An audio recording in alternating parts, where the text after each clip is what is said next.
एक बात बड़ी एनालिसिस हो रही है कि हमको भगत सिंह अच्छे तो लग रहे हैं, लेकिन हम ये चाहते हैं पड़ोसी के घर में पैदा हो।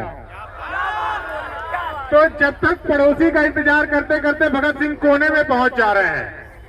हम आज सुबह से लाइब्रेरियों में जा जाके आग्रह कर रहे हैं कि भाई साहब चलिए, भाई साहब चलिए। ऐसा लग रहा था मेरी बारात पे जाना है। तो यहाँ पे जो आंदोलन है वो ना आयोजनकर्ताओं का है ना किसी का है। हर व्यक्ति इस आंदोलन के लिए बराबर से जिम्मेदार है। अगर यहाँ पे भीड़ अच्छी होती है, सरकार के ऊपर दबाव अच्छा बनता है, वैकेंसियां बढ़ेंगी, हर व्यक्ति को बराबर से लाभ होगा। हो सकता है कि हम यहाँ सुबह से शाम तक मेहनत कर रहे हैं, हमारा प्रीलिम्स ना निकले, एग्जाम ना निकले, लेकिन हो सकता है किसी कोने में बैठे भाई को फायदा मिल जाए। मैं कहता हूँ इस आंदोलन में आपकी जो सामर्थ्य है वो सहयोग करिए ना। मेरे को लग रहा था मैं अपनी बात आप तक अच्छे से रख पा रहा हूँ, मैं लाइब्रेरी पहुंच के अपना सहयोग दिया। किसी को लग रहा है मैं आंदोलन में पहुंच के स्ट्रेंथ बढ़ा सकता हूं, आप आके चुपचाप बैठ जाइए। क्योंकि आप खुद बताइए 24 से वैकेंसियों का स्तर क्या है। 120 वैकेंसी, 150 वैकेंसी, 155 वैकेंसी, मजाक चल रहा है क्या? उसके बाद भी 87-13 में से 13% वैकेंसियां वो ब्लॉक हो गई। हम यहाँ पे इस युवा अवस्था में हमारे अंदर इतना पोटेंशियल है, इतनी क्षमताएं हैं कि हम किसी दूसरे फील्ड में जाके अगर 4 साल, भाई साहब मजाक का विषय नहीं चल रहा है, सरकार ने आपके जीवन को मजाक बना दिया और आप यहाँ भी बैठ के हंसी मजाक कर रहे हैं, वो हंस रहे हैं, तो और इसी बात का सरकार फायदा उठा रही है। आपको एक ठीक है, मैं अपने विषय पे आता हूँ। इस युवा एज में हमारे अंदर इतना पोटेंशियल है कि हम ये 3 साल 4 साल किसी दूसरे फील्ड में भी देते तो आज तक, मतलब आपने देखा होगा सोसाइटी में खुद कि आपसे कम प्रतिभावान लोग छोटी छोटी क्षेत्रों में 3 साल 4 साल अपना समय देकर आपसे अच्छे स्तर पे पहुंच गए, और आप यहाँ सुबह से शाम तक उनसे 4 गुनी ज्यादा मेहनत करते हैं। सुबह उठ के हम सीधे लाइव, हमारा पहला उद्देश्य होता है लाइब्रेरी पहुंचना। सिलेबस खोल के हम देख रहे हैं कि हम खत्म करते जा रहे हैं टॉपिक पे टॉपिक। पहले तो 8 घंटे की कोचिंग लिया, उसके बाद 4 साल से स्ट्रगल करते करते डेली इंतजार करते हैं कि नोटिफिकेशन आएगा। साल भर हम दिन लाइब्रेरी में 12 घंटे 15 घंटे काटने के बाद हम ये इंतजार करते हैं कि नोटिफिकेशन आएगा। फिर नोटिफिकेशन क्या आता है? 155 वैकेंसी, उसमें भी क्या है 87-13 में 13% ब्लॉक। आप कुछ बताइए, 100-150 तो जो लोग पहले से नौकरी में, वो लोग सर्विंग कैंडिडेट रिपीट होते हैं। नए स्टूडेंट को कहां से मौका मिलेगा? और मैं बार बार वही बात रिपीट करता हूं, क्योंकि आत्मा को यह बात टच करती है कि हर स्टूडेंट यहाँ 10,000 15,000 जो महीने का दे रहा है, तो उसके किसी के माँ बाप गेहूं बेच के दे रहे हैं, धान बेच के दे रहे हैं, वो अपनी बीमारी में इंतजार कर रहे हैं कि अगर कोई बड़ी बीमारी है, डॉक्टर ने ज्यादा खर्चा बताया है, तो वो इंतजार कर रहे हैं कि साल 2 साल हमारे बच्चे की पढ़ाई है, उसकी पढ़ाई पूरी हो जाए, नौकरी लग जाए तो अच्छी जगह पे इलाज करवा लेंगे। इन परिस्थितियों में सरकार सत्ता के मद में इतनी अंधी हो गई है कि आपकी इन छात्रों की पीड़ा नहीं दिख रही है। यहाँ कोई अंबानी अडानी परिवार से नहीं आके बैठा है, हर व्यक्ति मध्यम वर्गीय परिवार से है। हर व्यक्ति को 1 तारीख को रोना आता है जब अपने माँ बाप से बोलता है कि हमारे लिए पैसे भेज दो, और माँ बाप को उधर किसी ना किसी तरह की कॉम्प्रोमाइज करना पड़ता है कि हम अपने बच्चे के लिए कहां से व्यवस्था करके भेज दें। वो जब बहुत सारे ऐसे छात्र भी हैं जिनका फिल्म्स निकलता है तो मेंस के लिए 6 महीने का समय लेके आते हैं। 6 महीने साल भर हम मेहनत करके मेंस का एग्जाम देंगे और चले जाएंगे। और यहाँ जब कोर्ट में एमपीपीएससी का मुद्दा जाता है तो क्या आता है? हम देख रहे थे लाइव कोर्ट की कार्यवाही, वकील साहब बोलते हैं सर एमपीपीएससी का मुद्दा है, तो वहां से स्टेटमेंट आता, कोई दूसरे इंपॉर्टेंट विषय नहीं है क्या? मतलब छात्र का विषय इंपॉर्टेंट नहीं है। फिर वही बात रिपीट करूंगा कि कुत्तों का विषय इंपॉर्टेंट है। कुत्तों पे आप तुरंत डिसीजन देते हो।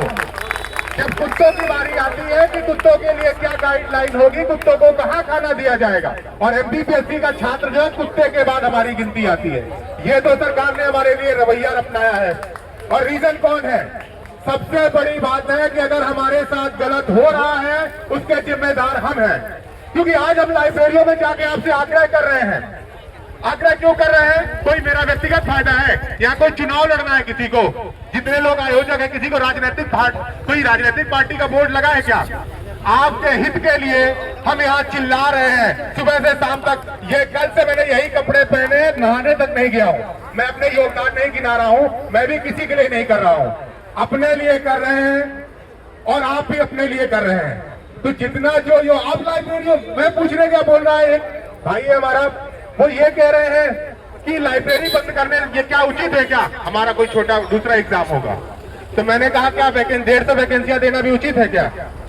तो आपके साथ गलत हो रहा है। आप जबरदस्ती का हीरो बने बैठे हैं एक, क्योंकि यहाँ पे सब व्यापारी हैं, चाहे वो कोचिंग वाले हो, चाहे वो लाइब्रेरी वाले हो, चाहे हॉस्टल वाले। तो कोचिंग वाले अपना व्यापार चलाने के लिए क्या कहेंगे, तुमको तो एक सीट से मतलब है। ये एक सीट का जुमला देके 10,000 बच्चों को बैठा रखा है। 10,000 बच्चे लाइब्रेरी में ठूस के बैठे हैं। वही है, अरे आप तो डीसी बनो, डीसी बनो। आप वो डीसी बनाने के चक्कर में उसके बाप के खेत बिक रहे हैं, आपकी फॉर्च्यूनर आ रही है।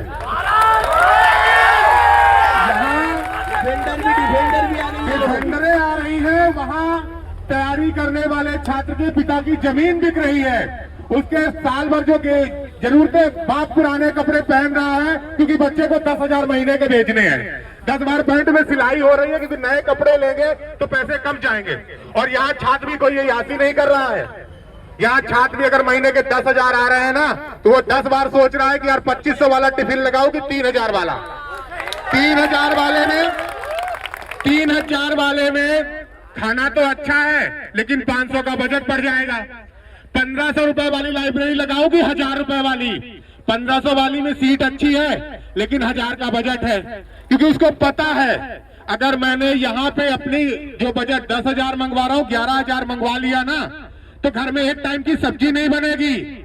ठीक है, उस संघर्ष का पैसा यहाँ पे आ रहा है और छात्र दिन रात अपना संघर्ष, दिन रात लाइब्रेरियों में घिस रहा है। उसको सर दर्द, पेट दर्द, कितनी प्रॉब्लम है, उसके बाद भी वो चुपचाप लाइब्रेरी में दिन काट रहा है कि आज नहीं तो कल हमारा भविष्य अच्छा होगा। बहुत सारे छात्र हैं जो 23-24 से आप लगातार 120-150 वैकेंसियां दे रहे हो, मेंस दे के बैठे हैं, इंटरव्यू दे के बैठे हैं। उसके बाद क्या हो रहा है भाई साहब, ना तो आपने कॉपियां दिखाई, हमारा थर्ड पेपर खराब हो रहा है कि सेकेंड पेपर खराब हो रहा है कि फर्स्ट पेपर खराब हो रहा है, हमको कुछ पता ही नहीं चल रहा। आप इंटरव्यू में क्या गोलमोल कर रहे हो, कुछ भी पता नहीं चल रहा। हम हवा में तीर चला रहे हैं। हो सकता है हमारा थर्ड पेपर क्वालिफाई नहीं हो रहा और हम मेहनत फर्स्ट पेपर में कर रहे हैं। आपको कॉपी दिखाने में क्या प्रॉब्लम है? अगर आपने साफ सुथरी प्रक्रिया अपनाई है, तो पारदर्शिता दिखाने में क्या दिक्कत है? अभी हम लाइब्रेरियों में जा रहे थे तो कुछ छात्र कह रहे थे पीएससी वाले बस जाएंगे। तो पटवारी जब एग्जाम हुआ था तो आपने खुद देखा है कि टॉपर को यह नहीं पता था कि नर्मदा का उद्गम कहां से है।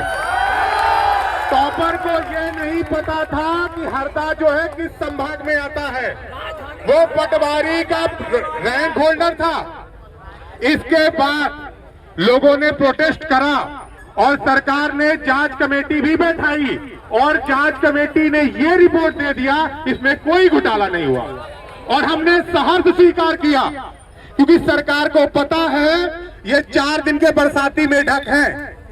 आप बड़े से बड़ा घोटाला कर दो, ये 4 दिन सड़कों में दिखेंगे, उसके बाद 5वें दिन अपनी अपनी लाइब्रेरियों में बैठ जाएंगे और 4 साल ही लाइब्रेरियों में घर का पैसा बर्बाद करने के बाद वापस घर पहुंचेंगे और अपने माथे में 3-4 टैग चिपका के जाएंगे। इंदौर में यासी कर रहा था, टाइम काट रहा था, आप ये कर रहे थे, घर का पैसा बर्बाद किया है। रीजन क्या है? आप अपने गांव के हर व्यक्ति को समझा लोगे कि वैकेंसियां कम थी। कौन जानता है, कौन नोटिफिकेशन देखने जाता है? लेकिन वो ये कहेगा ना कि 4 साल आप समय वहां बर्बाद करके आए हैं, क्योंकि वैकेंसियां भले 150 हैं, 100 हैं, लेकिन जब रिजल्ट आता है तो वो जिप्सी में जो वीडियो वायरल होता है ना माला पहन के, वो आपके गांव का हर व्यक्ति देखता है। फिर ये कहता है कि यार उसका तो सिलेक्शन हो गया, तुम में क्या क्वालिटी नहीं थी?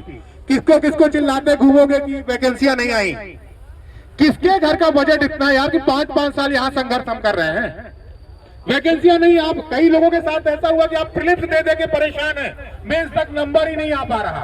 क्यों? क्योंकि वैकेंसियां नहीं है। आपको पता ही नहीं चल रहा कि मेंस कैसे लिखना है।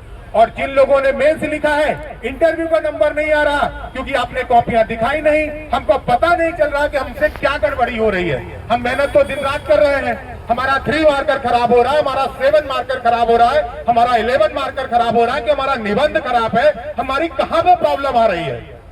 अरे एक डॉक्टर के पास जाओ तो पहले वो रिपोर्ट चेक करता है कि बीमारी क्या है। आप तुमको बता ही नहीं रहे हो कि बीमारी क्या है।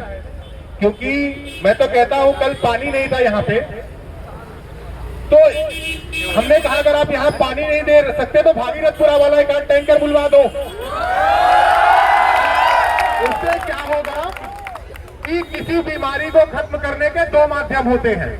एक तो या तो मरीज को खत्म कर दो या तो मर्ज को खत्म कर दो। तो आपके अंदर सामर्थ्य तो है नहीं कि आप मर्ज खत्म कर ले, तो इससे अच्छा भागीरथपुरा वाला पानी बुलवा दो तो मरीज ही साफ हो जाएगा। तो सरकार से सिर्फ इतना आग्रह करना चाहते हैं कि आप हमारी पीड़ा को समझें, और आपसे आग्रह करना चाहूंगा कि आप अपनी पीड़ा को बताएं कि हम दर्द में हैं। आप दर्द में अगर लाइब्रेरी में बैठे हैं तो वही दर्द लिए आप अपने घर लौट जाएंगे। विश्वास मानिए कि 3 साल से आप एक लाख कगार में हैं। जो नए स्टूडेंट है तो ठीक है, जो स्टूडेंट 3 साल 4 साल यहाँ तैयारी कर चुके हैं वो मेरी बात से भली भांति जुड़ रहे होंगे कि आप जो पीड़ा मैंने बताई है कोई काल्पनिक कहानी नहीं है। हर व्यक्ति की आत्मा को टच कर रही है ये बात कि आप जब मिर्च मसाले वाला खाना खाते हैं, जो संडे स्पेशल वो जगह बताता है, जब आपके मुंह से पेट तक जाता है वो पूरा ट्रैक बताता है कि ये भोलाराम की मिर्ची जा रही है, ठीक है, और सुबह भी ट्रैक बताता है। और ये संघर्ष आपका 4 साल से चल रहा है और सरकार को इससे कोई मतलब नहीं है, क्योंकि हम भी सुकून से बैठे हैं। हम अब खुद को दोष दे रहे हैं। गलती सरकार की है और दोष हम खुद को दे रहे हैं। हमारे अंदर ही क्वालिटी नहीं थी। तो भाई साहब, व्यक्ति की एक क्षमता होती है ना, आप उसके अकॉर्डिंग ही काम कर पाओगे कि आप अब बाहुबली हो रहे, हम तो विवेकानंद के बाद हमारा कितने विवेकानंद पैदा होंगे। लेकिन एक सामान्य युवा के तौर पे आप ठीक ठाक वैकेंसियां दीजिए, हमारे अंदर सामर्थ्य है तो हम एग्जाम निकालेंगे, नहीं तो एक विश्वास के साथ ये लौट जाएंगे हम इस योग्य नहीं थे, 2 साल 3 साल हमने दिया, हम दूसरा काम कर लेंगे। लेकिन आप यहाँ 5 साल 10 साल बर्बाद करके अपना आत्मविश्वास खत्म करके लौटते हैं तो आप किसी काम के नहीं बचते। ठीक है, धन्यवाद, जय हिंद, वंदे मातरम। बहुत बहुत धन्यवाद। हमारे बीच में